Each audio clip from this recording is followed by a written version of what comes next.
Protecting an endangered species means providing it with plenty of sustenance and lots of room to roam. Like this gecko, the symbol for Wiesmann. The GT MF5 is the company's most recent purebred sports coupe. There is no comfort zone in this car. Like its totem, it hugs the road while burning it up at the same time.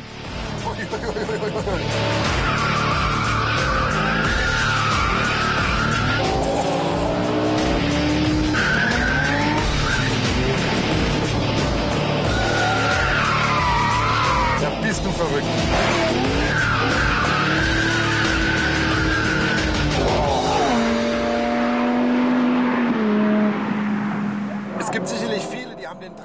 Race car driver Patrick Simon says there are lots of people who have dreamed of building a car and selling it, but the only ones to have really done it in Germany are the two Wiesmann brothers.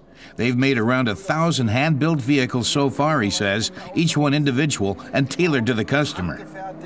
Alles sehr individuell und an den Mann gebracht. The Wiesmanns have been making cars for more than 2 decades. It takes around 350 hours of precision work to turn technology from BMW's M5 and M6 into a dream on wheels, an elegant beast with 507 horsepower, with a top speed of 311 kilometers an hour that sprints from a standstill to 100 in under 4 seconds. This one costs 209,000 euros. Patrick says he thinks it's totally cool that the car has no superfluous gadgetry. There's an ABS and also driver's assistance integrated into the BMW technology. But stuff like airbags, hey, you don't need that, he says. Weight equals performance, period. That's purist ideology, of course, that only applies to cars built for the track. Driver and passenger airbags are usually series in a Wiesmann. Hitting a curve with steering like this is brilliant, says Patrick, but the car is so responsive that straightaways are tough. He wouldn't mind if the steering was a little less responsive, actually. Don't try this on your street.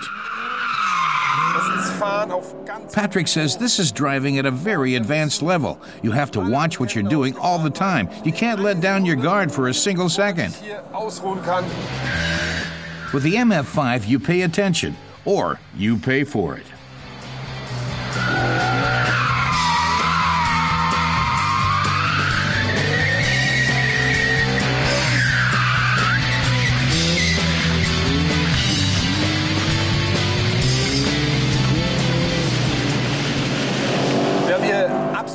Patrick says the driving conditions today are perfect, but when he hits the brakes after a long straightaway, the car starts to skitter, and you have to work pretty hard to keep it on the road.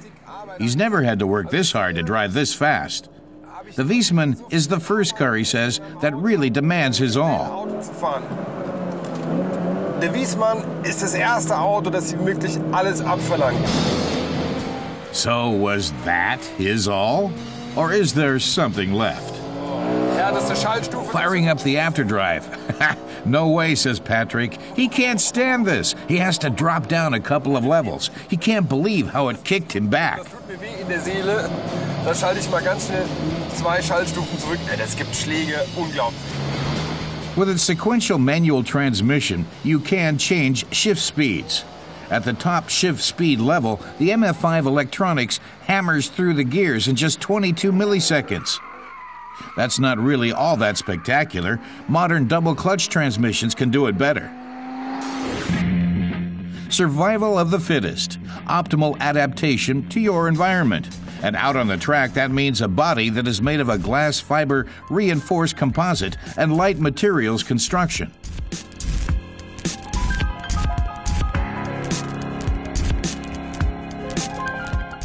The poisonous yellow is a warning to predators, but this car would be hard to catch.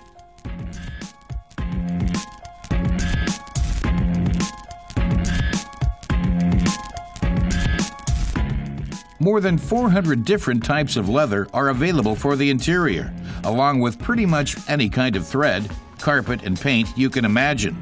The MF5 takes the word tailor-made to the next level. The car's base, no-frills price is around 180,000 euros. Die Formen Patrick says the silhouette is reminiscent of sports cars from the 60s and 70s, and he thinks it really works. It's a little aggressive, he says, but also has beautiful round curves, a combination that makes a boy just go, wow. Eine Komposition, wo man den Jungs einfach nur sagen muss, abgefahren.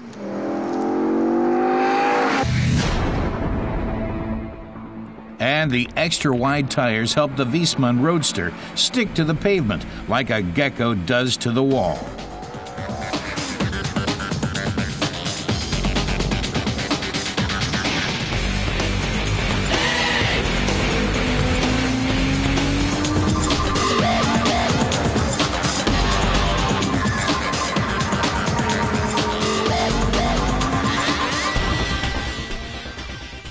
On this track, it breaks through the 200-kilometer-an-hour barrier on the first major straightaway, but the circuit is far from over.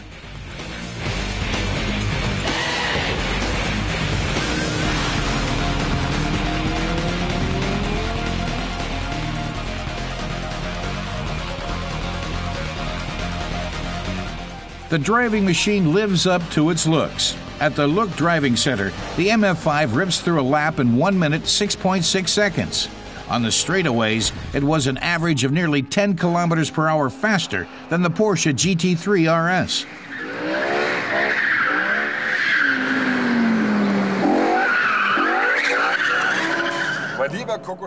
Patrick is pretty impressed with the car's lap time, but he certainly had to work for it.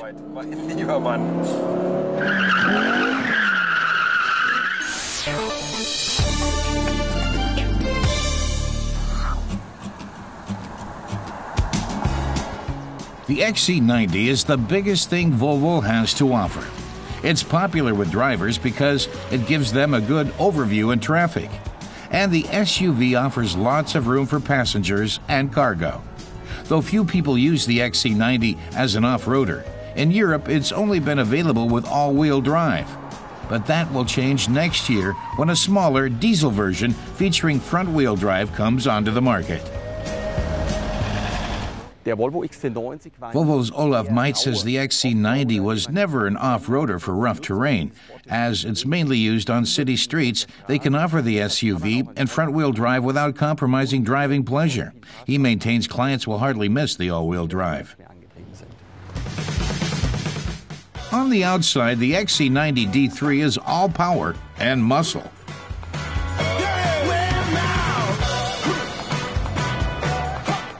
The little diesel gets 163 horsepower out of its 5-cylinder, 2.4-liter engine.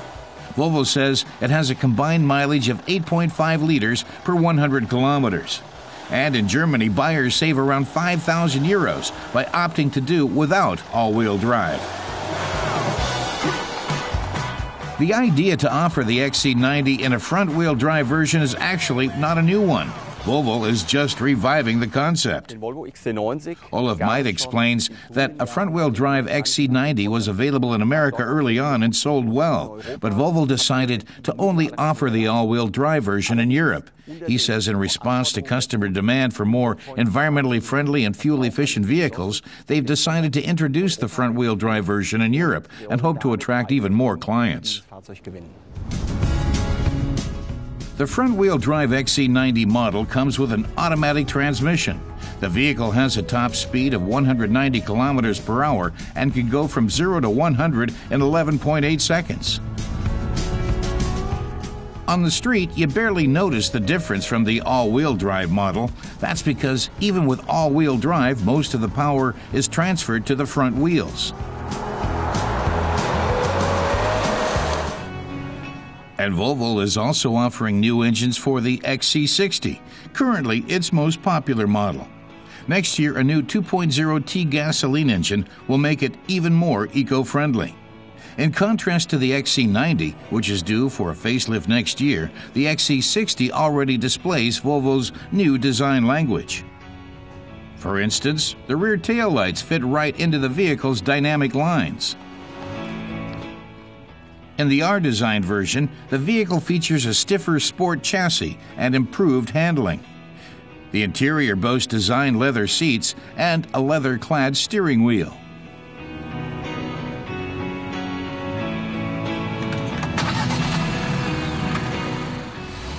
In the R design, the gauges have eye-catching blue faces.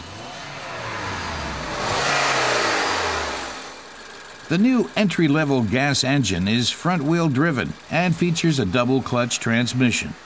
With its special new turbo system and direct injection technology, the little four-cylinder engine boasts 203 horsepower.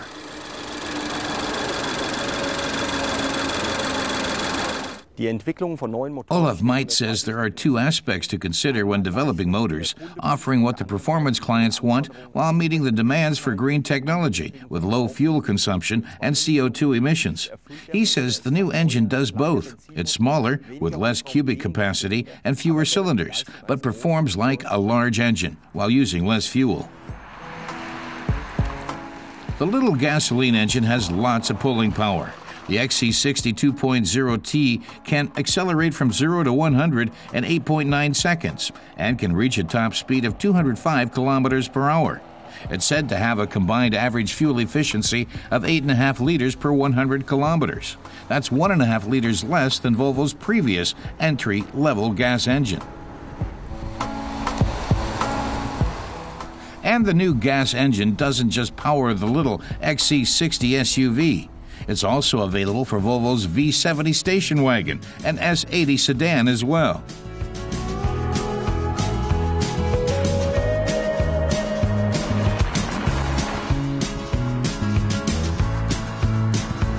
SUVs aren't likely to disappear from city streets anytime soon because they're comfortable and practical transport for families.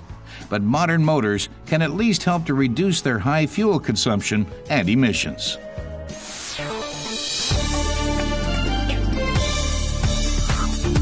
Seat is getting a jump start on the 2011 model year. For its midsize Exeo, the Spanish firm is offering two new TSI engines, which use turbocharging to reduce displacement. Both the 1.8-liter 160 horsepower engine and the larger 2.0-liter 211 horsepower one feature the latest in turbocharging and direct injection technology. The 2.0 TSI has already proved its sportiness in Seat's compact racer, the Leon FR. The new engines will also be used to power the firm's station wagons as well. In mid-October, Mazda will present its new Mazda 5. The basic Prime line version will be fitted with a 1.8-liter, 115-horsepower gasoline engine. Altogether, the Mazda 5 comes with a choice of 3 different engines and 3 trim levels. All of the models feature dual sliding rear doors, and each of the engine variants comes combined with a 6-speed transmission and meets the Euro 5 emission standards.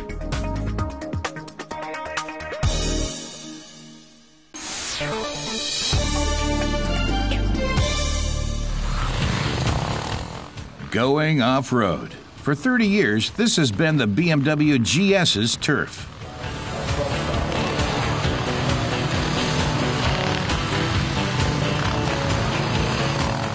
In 1980, engineers at BMW came up with a brilliant idea. They created a dual-purpose off-road, on-road motorcycle. It took 18 months to develop, but with the Enduro, a new segment was born.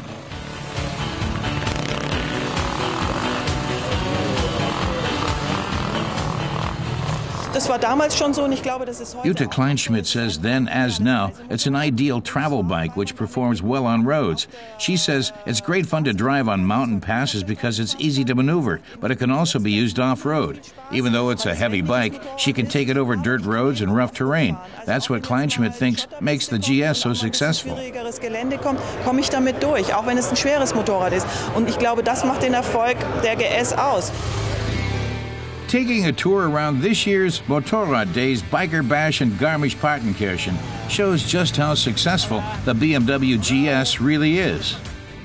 Fans of the Enduro have come from across Europe to celebrate. They're all united by a passion for travel and adventure.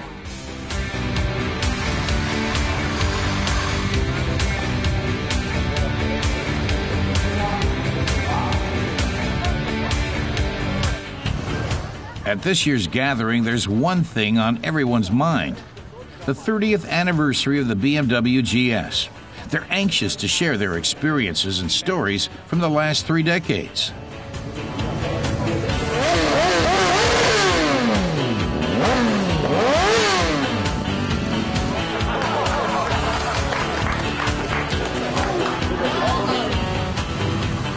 While for most, riding a GS is simply a hobby, others have used it at a professional level.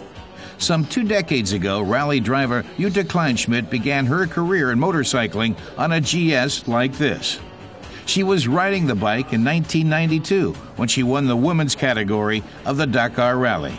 The beginning of the story was a little bit... Kleinschmidt says it was at a time when Dakar was very challenging and the rally went around the entire African continent. It was the first time the finish was moved from Dakar to Cape Town. But she wanted to prove she could do it, although it was a crazy proposition. She explains that she made a few adjustments to the bike, like putting in wide power components, off-the-shelf products. She also put in stronger springs, but otherwise she kept the original forks. She says they had to add a couple more gas tanks. Otherwise, she'd never have gone the distance. Aside from that, it was a standard bike, she claims. She says that when she asked BMW to loan her the bike, no one believed she could make it, but they gave her the GS and spare parts anyway. And when she placed well in Cape Town, she says they were thrilled. They flew the bike home right away and displayed it everywhere. Kleinschmidt says it was a great time, one in which she proved you could finish Dakar on a standard motorcycle. Since then, many have followed her as she's traveled some of the roughest and most inhospitable roads for humans and vehicles alike. In Garmisch, anyone can test all sorts of vehicle designs. Everyone can test their own skills on the off-road course. At this meet, taking time to see and be seen is also key. In addition to some real older classics, there are plenty of unique vehicles to check out.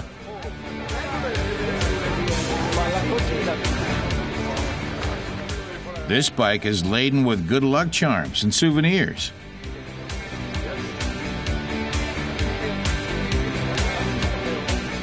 While another is clad only in the finest of furs.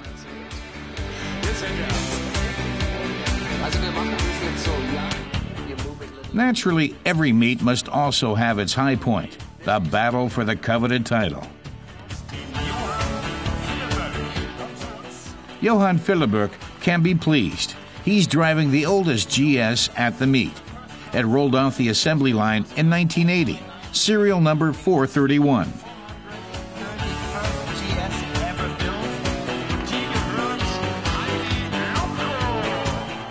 Heidi Lubko takes the prize for distance. She's ridden 525,000 kilometers in the 13 years she's had her bike.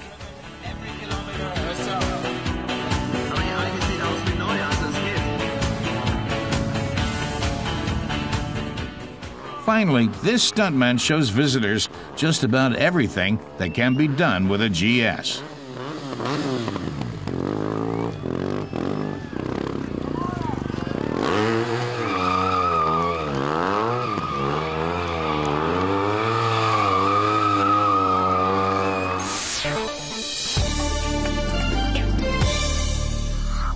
Enjoy your stay.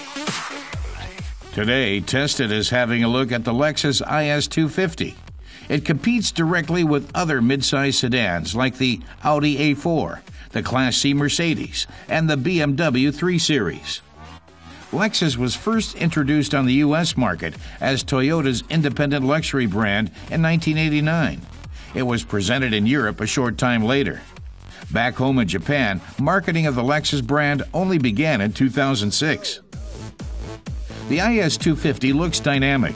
The radiator is trimmed with chrome to highlight a big Lexus emblem, while the fog lights have been subtly integrated into the front fender. The chrome is again used along the side to highlight the Lexus's silhouette.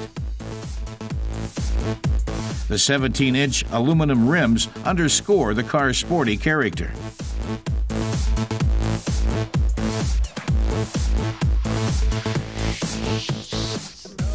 The Lexus IS 250 is sold primarily in Europe. Its popularity here is mainly down to European Lexus Design Center in France, which puts the final touches on the cars destined for this market.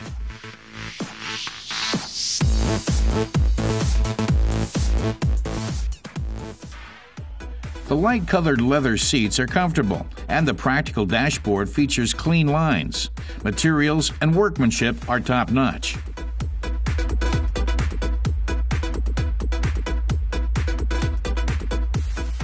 Plus, the driver can conveniently use buttons on the steering wheel to remotely control the radio and the satellite navigation system.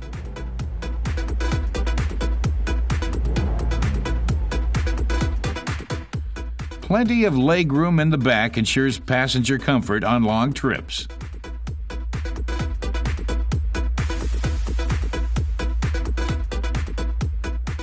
And the central console is home to several different storage compartments that offer extra conveniences to the driver. Enjoy your stay. The vehicle is also available with either a diesel or gasoline engine under the hood. And at 208 horsepower, the IS 2.5-liter gasoline V6 with an automatic transmission can shoot the car from 0 to 100 in 8.4 seconds. It also gives the Lexus a top speed of 225 kilometers per hour. Direct fuel injection and dual variable valve controls that coordinate air intake and exhaust mean the new vehicle can perform better even while improving fuel economy. But at 12.5 liters of fuel per 100 kilometers, there's still room for reducing consumption. The car doesn't sell well in the U.S., however. At 4 meters 58 centimeters, the IS 250 is simply not big enough for many Americans. In Germany, the luxury version of the Lexus we tested sells for 43,200 euros.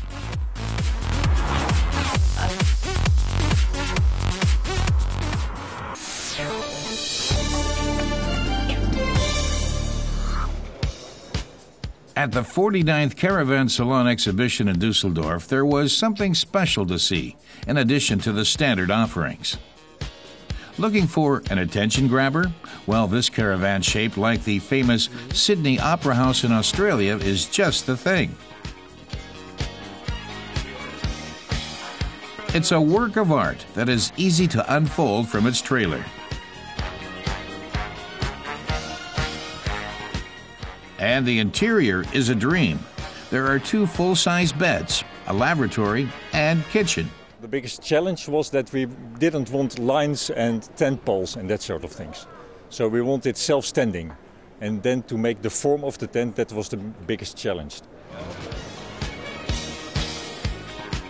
Then there's the environmental trend. Recreational vehicles with hybrid engines and diesel particle filters are gaining in popularity.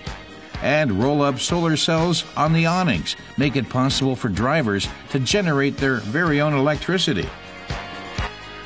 And a 10-year-old camper is living proof that even old caravans can learn new tricks. This one is packed full with modern technology. It's greener than green. And being environmentally friendly doesn't have to mean sacrificing comfort. An electrically powered caravan featuring energy recovery is in the planning stages. The electric drive on this one is located on the axle and provides propulsion, for example when the caravan is being towed uphill.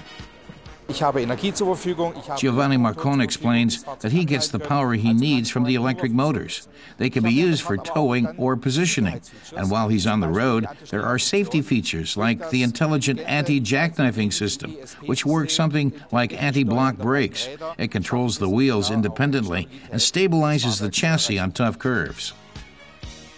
But an optical system that helps orient the caravan and independently links it to the towing vehicle is still quite a way down the road. The innovations are likely to make holidays in remote places easier. For gung-ho boys going off-road, the equipment is Spartan, but certainly enough for an adventure.